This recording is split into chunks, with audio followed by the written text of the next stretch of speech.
నమస్తే అండి. ఓం శ్రీ గణాధిపతే నమః. ఓం శ్రీమాత్రే నమః.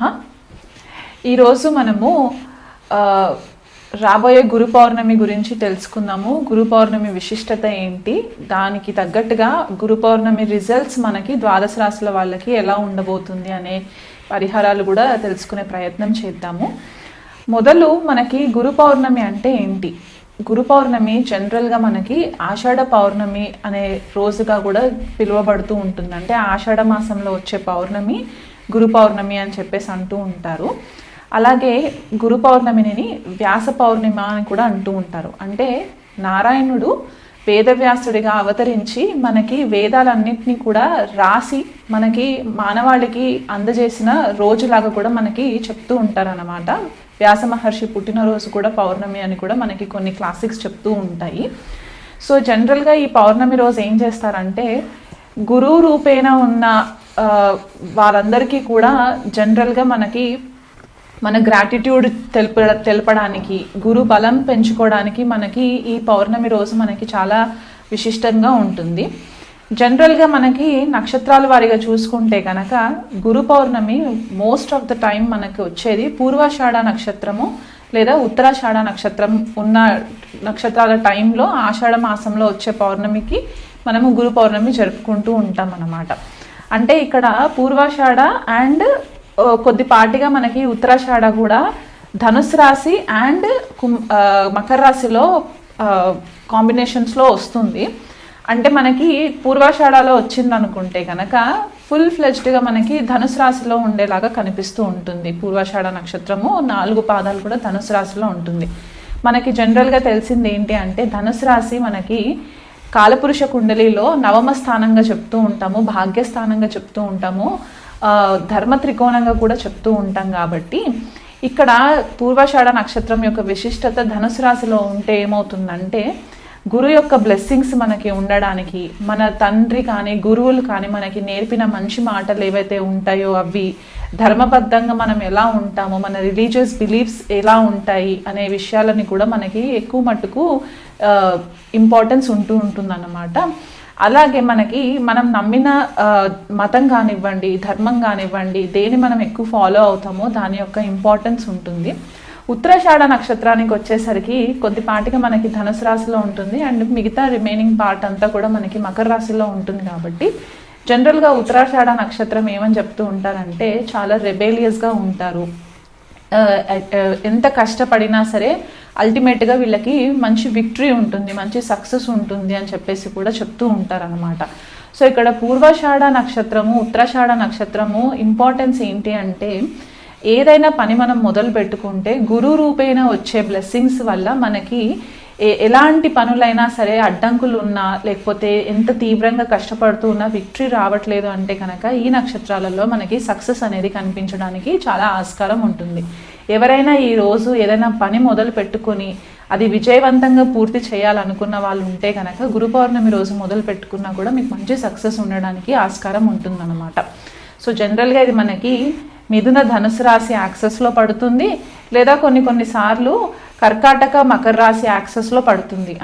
అందువల్ల అంటే ఎలాగైతే చెప్పానో పూర్వాషాఢ ఉత్తరాషాఢ నక్షత్రాలు మనకి ధనస్సు మకర రాశిలో ఉంటుంది. కాబట్టి ధనుసు రాశికి వచ్చేసరికి గురువు రూల్ చేస్తూ ఉంటారు. కాబట్టి గురువు యొక్క విశిష్టతని ఇంపార్టెన్స్ కూడా మనకి ఈ గురు పౌర్ణమి రోజు కనిపించే ఛాన్సెస్ ఉంటాయి. గురువు ఎలాగైతే మనకి మార్గదర్శకంగా ఉంటారో, మనలోని వెలుగు బయటికి తీసుకురావడానికి, చీకటిని తరిమేసి వెలుగుని బయటికి తీసుకురావడానికి ఎలాగైతే హెల్ప్ చేస్తూ ఉంటారో, మన నాలెడ్జ్ మన విజ్డమ్ని ఇంకా ఎన్హాన్స్ చేయడానికి హెల్ప్ అవుతుందో అదే రకంగా ఒకవేళ మకర రాశిలో ఉన్న ఉత్తరాషాఢలో కనుక గురు పౌర్ణమి కనుక వస్తే శని కూడా మనకి ఒక రకంగా ఒక స్ట్రిక్ట్ టీచర్గా ఒక డిసిప్లిన్డ్ పద్ధతిలో మనకి మంచి మాటలు మంచి విషయాలు సద్మార్గంలో ఉండడానికి న్యాయబద్ధంగా ఉండడానికి ఎలాగైతే మనకి డైరెక్షన్ చూపిస్తూ ఉంటారో ఈ 2 నక్షత్రాల ఇంపార్టెన్స్ మనకి కనిపిస్తూ ఉంటుందన్నమాట. సో ఈ సంవత్సరం వచ్చే గురు పౌర్ణమి మాత్రము నిండు పౌర్ణమి జూలై 10వ తారీఖున ఉంటుంది. ఆ రోజు పూర్వాషాఢ నక్షత్రం ఉండడం కూడా మనకి ఇక్కడ ధనుసు రాశి యొక్క ఇంపార్టెన్స్ మనకి కనిపిస్తూ ఉంటుంది. అలాగైతే మనకి జనరల్గా చాలామందికి ఎవరిని పడితే వాళ్ళని గురువు రూపేణ కూడా ఇంపార్టెన్స్ ఇస్తూ ఉంటాం. కానీ అసలు మనకి గురువులు ఎంతమంది, ఎన్ని రకాల గురువులు ఉంటారు అనేది కూడా మనం తెలుసుకోవాలి. గురువులు మనకి 8 రకాల గురువులు ఉంటారన్నమాట. వాళ్ళు ఎలా అంటే వేద గురు, బోధ గురు, నిషిద్ధ గురు, కారణ గురు, వికిట గురు, మళ్ళీ మనకి నిషిద్ధ గురు, ఇలా మనకి 8 రకాల గురువులు ఉంటారు. కాకపోతే మనకి దీంట్లో హైయెస్ట్ ఇంపార్టెన్స్ వచ్చే గురువు ఎవరు అంటే కారణ గురువు అవుతారనమాట. ఈ కారణ గురువు ఎవరు అంటే మన ఆత్మని హయ్యర్ కాన్షియస్తో కనెక్ట్ చేయడానికి, మనకి స్పిరిచువల్గా ఎదగడానికి హెల్ప్ చేసే గురువు అవుతారనమాట. ఈ గురువులు మనకి ఈ జన్మలో తారసపడతారా, లేకపోతే అసలు ఈ జన్మకి ఉంటారా, మనకి దొరుకుతారా అనే ఒక కన్ఫ్యూజన్ కూడా చాలా మందికి ఉంటుంది. అంటే కొంతమందికి ఎన్ని గురువులని కలిసినా కూడా వాళ్ళకి సాటిస్ఫాక్షన్ ఉండదు. ఆ గురువులు మనకి నిజమైన గురువులు ఉంటారా, లేకపోతే కొన్నిసార్లు ఏమవుతుందంటే డిస్సాటిస్ఫాక్షన్ వచ్చేస్తుంది. వీళ్ళని ఫాలో అవుతున్నాం కానీ మనకి ఏం పనులు జరగట్లేదు అని కూడా అనుకుంటూ ఉంటాం కదా.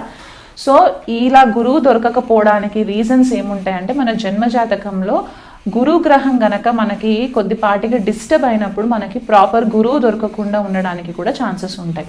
సో మనకి గురువు ఎలాంటి వాళ్ళు దొరుకుతారు ఏంటి అనేది మనము ద్వాదశ రాశుల వాళ్ళకి ఎలా ఉండబోతుందో మనం తెలుసుకుందాం.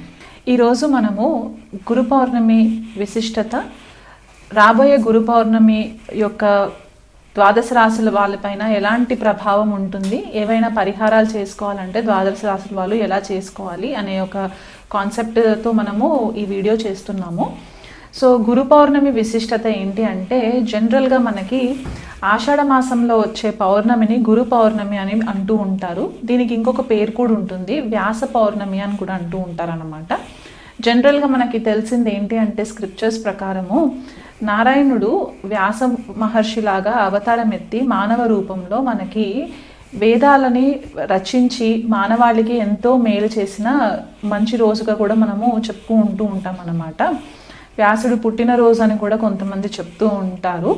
సో ఈ గురు పౌర్ణమి విశిష్టత ఏంటి అంటే మనకి మొట్టమొదటిగా వ్యాసుడిని గురువుగా కూడా మనము భావించి వ్యాస మహర్షికి పూజలు కూడా చేస్తూ ఉంటారు కొంతమంది కొన్ని ఆలయాలలో.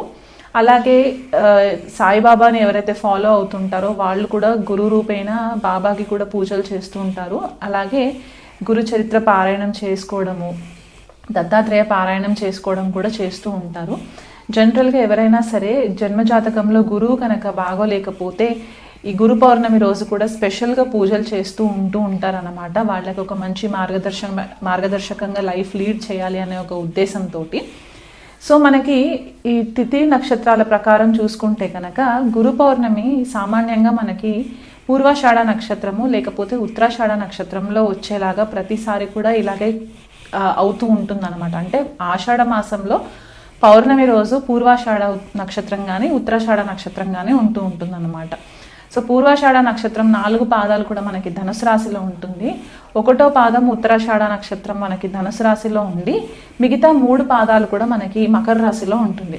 సో జనరల్గా మనకు ఒకటి గుడ్డి గుర్తుగా మనం ఎలా పెట్టుకోవచ్చు అంటే ఆషాఢ మాసంలో వచ్చే పౌర్ణమి మనకి మనకి ధనుసు రాశిలో ఉన్న పూర్వాషాఢ నక్షత్రము లేదా మకర రాశిలో ఉండే ఉత్తరాషాఢ నక్షత్రం పడినప్పుడు మాత్రం మనకి ఈ గురు పౌర్ణమి వచ్చే విశిష్టత కనిపిస్తూ ఉంటుందన్నమాట. అయితే మనకి జనరల్గా అంటారంటే ఈ 2 నక్షత్రాలు కూడా ఎలాంటి ఆబ్స్టికల్స్ ఉండి మనకి అసలు పనులు అవ్వట్లేదు, మనము ముందుకు వెళ్ళట్లేదు అని అనుకున్నప్పుడు ఈ నక్షత్రాలు మనకి సామాన్యంగా విజయవంతంగా మనకి సక్సెస్ని తీసుకువచ్చే నక్షత్రాలు అనమాట. అంటే ఎంత కష్టమైనా సరే అల్టిమేట్గా మనకి సక్సెస్ అనేది మాత్రం ఖచ్చితంగా ఈ నక్షత్రాలలో రావడానికి ఆస్కారం ఉంటుంది. ఈ పూర్వాషాఢ నక్షత్రము యొక్క విశిష్టత ఇంకోటి ఏంటి అంటే చాలా రెబెలియస్గా ఉంటారు వీళ్ళు, స్ట్రాటజీ ఫాలో ఎక్కువ అవుతూ ఉంటారు, స్ట్రాటజీ ప్లానింగ్ చేసుకుంటూ ఉంటారు. దానికి అల్టిమేట్గా ఏమవుతుందంటే వీళ్ళకి సక్సెస్ రావడానికి చాలా హెల్ప్ అవుతుంది. అదే ఉత్తరాషాఢ నక్షత్రం కనుక తీసుకున్నట్లయితే కనుక వీళ్ళు చాలా బేస్ లెవెల్లో నుంచి స్టార్ట్ చేసుకొని అల్టిమేట్గా ఒక మెట్టుపై మెట్టు ఎక్కుకుంటూ వీళ్ళు అల్టిమేట్గా సక్సెస్ లీడ్ చేయడానికి కూడా మనకి హెల్ప్ అవుతుంది అనమాట. ఉత్తరాషాఢ నక్షత్ర చాలా రెబేలియస్ ఎనర్జీ ఉంటుంది వీళ్ళకి, పట్టు వదలని విక్రమార్కుడు లాగా ఫైట్ చేస్తూ ఉంటారు అనమాట. సో ఈ 2 నక్షత్రాల విశిష్టత అది.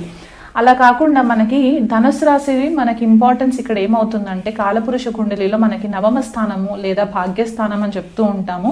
అండ్ గురువు బృహస్పతి రూల్ చేసే ఒక రాశిలాగా కూడా చెప్తూ ఉంటాం అనమాట ధనుసు రాశి. సో ఇక్కడ మనకి మెయిన్గా టీచింగ్స్ ఏం కనిపిస్తాయంటే గురువు యొక్క ఆశీర్వాదము లేదా తండ్రి యొక్క ఆశీర్వాదము, గురువు కానీ తండ్రి కానీ వాళ్ళు మనకి ఒక మార్గదర్శకమైన బాటలో మనకి నడిపించడానికి వాళ్ళు నేర్పే మంచి మాటలు, మన ధర్మానికి సంబంధించి మతానికి సంబంధించి ఏవైతే మనకి నైతిక విలువలు ఉంటాయో అవన్నీ కూడా మనకి ధనుసు రాశి నుంచి ఉంటాయి అన్నమాట. అలా కాకుండా ట్రెడిషనల్గా అంటే ఒక పద్ధతి ప్రకారంగా ట్రెడిషనల్ వాల్యూస్ ఏవైతే మనకి ఉంటూ ఉంటాయో అవి, స్క్రిప్చర్స్ మనకి క్లాసికల్ స్క్రిప్చర్స్ ఏవైతే ఉంటాయో, శాస్త్రాలు ఏవైతే ఉంటాయో, లేకపోతే హయ్యర్ లెర్నింగ్ మనం ఏదైతే ఇంకెక్కువ స్థాయిలో చదువుకోవాలి, మన జ్ఞానం అర్జితం చేసుకోవాలనుకునే వాళ్ళు ఎవరైతే ఉంటారో ఇదంతా కూడా మనకి ధనుసు రాశిలో నుంచి ఎక్కువ మట్టుకు మనకి కనిపించే ఛాన్సెస్ ఉంటాయి అన్నమాట. అదే మకర రాశి ఉత్తరాషాఢ నక్షత్రం అని చెప్పేసి అనుకున్నాం కదా, అక్కడికి వచ్చేసరికి ఏమవుతుందంటే శని రూల్ చేస్తారు మకర రాశిని. సో ఇక్కడ ఏమవుతుందంటే చాలా స్ట్రాటజిక్గా, చాలా ఓర్పుతో, డిసిప్లిన్తో మనకి ఈ ఒక్కొక్క స్టెప్ వేసుకుంటూ వెళ్ళడానికి ఉంటుంది. ఇప్పుడు ఇక్కడ ధనుసు రాశికి వస్తే మనకి ధర్మబద్ధంగా ఎలాగైతే ఉంటామో మకర రాశికి వచ్చేసరికి న్యాయబద్ధంగా మనము లైఫ్ లీడ్ చేయడానికి, సక్సెస్ ఓరియంటెడ్గా ఉండడానికి, మనకి ఎథికల్ మారల్ వాల్యూస్ ఉండడానికి కూడా మనకి చాలా మట్టుకు ఈ నక్షత్రాలు హెల్ప్ చేస్తాయి. సో గురు పౌర్ణమి రోజు మనకి ఈ విశిష్టత ఉంది కాబట్టి ఎవరైనా సరే మీ లైఫ్లో మీకు గురువులు తారసపడట్లేదు, లేకపోతే మీకు ఒక లైఫ్లో డైరెక్షన్ లేదు అని అనుకున్న వాళ్ళు ఎవరైనా ఉంటే గనక ఈ ద్వాదశ రాశుల్లో మీకు గురువు బ్లెస్సింగ్స్ రావాలని చెప్పేసి మీరు దగ్గరలో ఉన్న ఏవైనా టెంపుల్స్కి వెళ్ళి మీరు పరిహారాలు చేసుకోవడానికి కూడా మీకు హెల్ప్ అవుతుంది. అలా కాకుండా మనకి జనరల్గా గురువు 8 రకాలుగా చెప్తూ ఉంటారు. అంటే మనకి 8 రకాల గురువులు ఉంటారన్నమాట. సో వాళ్ళని ఏమంటారు అనేది కూడా మనం తెలుసుకుందాం. మనకి బోధ గురు, వేద గురు, నిషిద్ధ గురు, కామ్య గురు, వాచక గురు, సూచక గురువు, విహిత గురు, కారణ గురువు, నిషిద్ధ గురు, ఇలా మనకి 8 మంది గురువులు ఉంటారనమాట. అంటే ఒక్కొక్క లెవెల్లో ఒక్కొక్క గురువు యొక్క ఇంపార్టెన్స్ మన లైఫ్లో వస్తూ ఉంటుంది. సో ఈ 8 రకాల గురువులలో మెయిన్గా మనకి అల్టిమేట్ రిజల్ట్ వచ్చే గురువు ఎవరిస్తారు అని అంటే కారణ గురువు ఇస్తారనమాట. ఎందుకు కారణ గురువు ఇస్తారు అని అంటే మనం ఈ జన్మ ఎందుకు ఎత్తాము, ఈ జన్మలో మనం ఏవైనా మంచి పనులు చేసిన తర్వాత మన ఆత్మ యొక్క హయ్యర్ కాన్షియస్నెస్ చైతన్యం ఎంతవరకు వెళ్తుంది, మన స్పిరిచువల్ పర్పస్ ఏంటి, మన ఆత్మ యొక్క పర్పస్ ఏంటి అనే ఒక జ్ఞానాన్ని మనకు అర్జితం చేయడానికి మనకి కారణ గురువు చాలా ఇంపార్టెంట్ అయిపోతారన్నమాట. మిగతా గురువులందరూ కూడా మనకి పుట్టినప్పటి నుంచి ఒక్కొక్క స్టెప్ మనకి ఎదుగుతున్న కొద్దికి మనకి హెల్ప్ అవుతూ ఉంటుంది. కాకపోతే అందరి లైఫ్లో మనకి ఫస్ట్ ఇంపార్టెంట్ గురువు మనకి తల్లి అవుతుంది కాబట్టి మదర్ మనకి ఫస్ట్ గురువు అవుతారు, తర్వాత తండ్రి సెకండ్ గురువు అవుతారు, తర్వాత మనకు వచ్చే స్కూల్లో టీచర్స్ అవ్వచ్చు, మన మెంటర్స్ అవ్వచ్చు, కాలేజ్కి వెళ్ళిన తర్వాత మన లెక్చరర్స్, ప్రొఫెసర్స్ ఎవరైతే ఉంటారో వాళ్ళు గురువులు వస్తూ ఉంటారు. ఆధ్యాత్మిక మార్గంలో ఉండే గురువులు వేరే రకంగా ఉంటారు కాబట్టి ఈ గురువు రూపేణ మనకి అందరి నుంచి మనకి ఏవైనా మంచి మాటలు నేర్చుకోవడానికి, మనలో ఉన్న చీకటిని తొలగించి లైఫ్ని ఒక వెలుగులోకి తీసుకెళ్ళడానికి గురువు యొక్క ప్రాముఖ్యత చాలా ఇంపార్టెంట్ ఉంటుంది. కాబట్టి ఈ గురు పౌర్ణమి విశిష్టతని బట్టి ద్వాదశ రాశుల వాళ్ళకి ఎలాంటి పరిహారాలు చేసుకుంటే బాగుంటుందో ఈ వీడియోలో చెప్తాను. మీనరాశి వాళ్ళకి గురువు లగ్నము అండ్ దశమ స్థానాన్ని రూల్ చేస్తారు కాబట్టి వీళ్ళకి మీనరాశి వాళ్ళు చాలా మట్టుకు కూడా ఆధ్యాత్మికంగా ఉండడానికి ఇష్టపడుతూ ఉంటారు, చాలా సైలెంట్గా ఉంటారు, ఆధ్యాత్మిక మార్గంలో ఉంటారు, ఆచితూచి మాట్లాడుతూ ఉంటారు. అండ్ వీళ్ళకి గురువుల పట్ల కూడా చాలా రెస్పెక్ట్ ఉంటుంది, దైవం పట్ల కూడా చాలా అపారమైన నమ్మకం ఉంటుంది. ఇక్కడ మీనరాశి జనరల్గా మోక్ష త్రికోణాన్ని కూడా రూల్ చేస్తూ ఉంటుంది కాబట్టి గురువుల పట్ల వీళ్ళకి చాలా మంచి గౌరవం ఉండడము, గురువులు అంటే ఇష్టం ఉండడము, గురువులు చెప్పిన మాట వినాలి అని ఒక గుడ్డి నమ్మకంతో ఉంటారనమాట మీనరాశి వాళ్ళు. గురువు విషయంకి వచ్చేసరికి ఏదైనా పని చేసేటప్పుడు ఆచితూచి ఆలోచించి అడుగులు వేస్తూ ఉంటారు. వాళ్ళ ప్రపంచంలో వాళ్ళు ఉంటూ ఉన్నా సరే వాళ్ళకి ఎదుటి వాళ్ళకి హాని చేయాలంటే ఒకటికి 10 సార్లు ఆలోచిస్తూ ఉంటారనమాట మీనరాశి వాళ్ళు కానీ మీన లగ్నం కానీ. కాకపోతే ఇక్కడ ఏమవుతుందంటే గురువు ఎప్పుడైనా సరే లగ్నాధిపతి అయి సప్తమ భావంలో ఉంటే కనుక భాగస్వామి దగ్గర నుంచి కొద్దిపాటిగా మంచి రిజల్ట్స్ దొరకకపోవచ్చు. ఎందువల్ల అంటే ఇక్కడ సప్తమ భావము బాధక స్థానం అవుతుంది కాబట్టి లగ్నాధిపతి వెళ్ళి బాధక స్థానంలో ఉంటే ఇక్కడ భాగస్వామి దగ్గర కొద్దిపాటిగా డిసగ్రిమెంట్స్ వచ్చే ఛాన్సెస్ కనిపిస్తూ ఉంటాయి. అలాగే ఇదే గురువు వీళ్ళకి షష్ట అష్ట వ్యయ భావాలలో ఉంటే దశమాధిపతి కూడా అవుతారు కాబట్టి ఇక్కడ కెరియర్కి సంబంధించి ఒకవేళ 10th లార్డ్ అయ్యి 6th హౌస్లో ఉంటే కనుక వీళ్ళు 9 to 5 జాబ్స్ చేస్తూ ఉంటారు. రొటీన్గా కెరియర్కి సంబంధించి జాబ్స్లోనే ఉంటారు. బిజినెస్ అంత ఇంట్రెస్ట్గా ఉండదు. ఫ్యామిలీ పట్ల వీళ్ళకి ఎక్కువ ఫోకస్ ఉంటుంది. గృహ వాతావరణంలో ఫోకస్ ఎక్కువ ఉంటుంది. తల్లి పట్ల కొద్దిపాటిగా స్పెషల్ ఇంట్రెస్ట్ చూపిస్తూ ఉంటారు. తల్లిపైన అపారమైన ప్రేమ అనురాగాలు వెదజల్లుతూ ఉంటారు. కెరియర్లో కూడా వీళ్ళకి మంచి గుర్తింపు వస్తూ ఉంటుంది.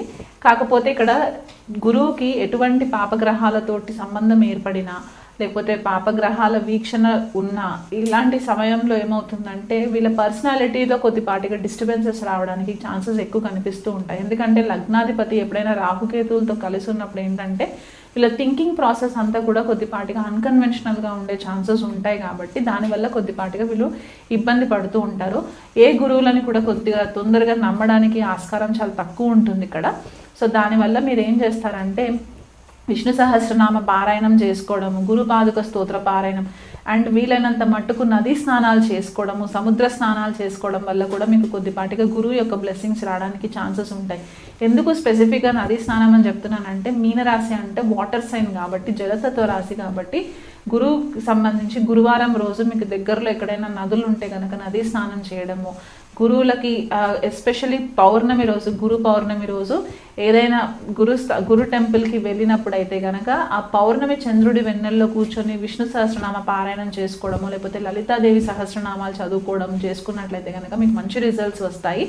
టెంపుల్కి వెళ్ళలేని పరిస్థితులు ఉంటే కనుక మీరు మీ ఇంట్లో టెర్రస్ పైన లేదా బాల్కనీలో చంద్రుడి వెన్నెల పడుతున్న స్పేస్ ఏదైనా ఉంటే కనుక గురు పౌర్ణమి రోజు స్పెసిఫిక్గా చంద్రుడి వెన్నెల్లో కూర్చొని లలిత సహస్రనామ పారాయణం చేసుకోవడము, రెగ్యులర్గా మీరు లైఫ్ లాంగ్ కూడా మీరు ఏం చేస్తారంటే మీనరాశి వాళ్ళు ఖచ్చితంగా చందనము నుదుటి పైన ధరించడం వల్ల అంటే శాండిల్వుడ్ పౌడర్ తోటి చేసిన బొట్టు ఏదైతే ఉంటుందో మనకి ఆ బొట్టు పెట్టుకోవడం వల్ల మీకు అపారమైన గురు బ్లెస్సింగ్స్ రావడము, గురువుకి దానం ఇచ్చుకోవడము, గోవుకి గ్రాసం పెట్టడము, వీలైనంత మట్టుకు ఏ జీవిని హాని చేయకుంటున్నట్లయితే కనుక మీకు అన్ని విధాలుగా ఈ గురు బ్లెస్సింగ్స్ బాగుంటాయి.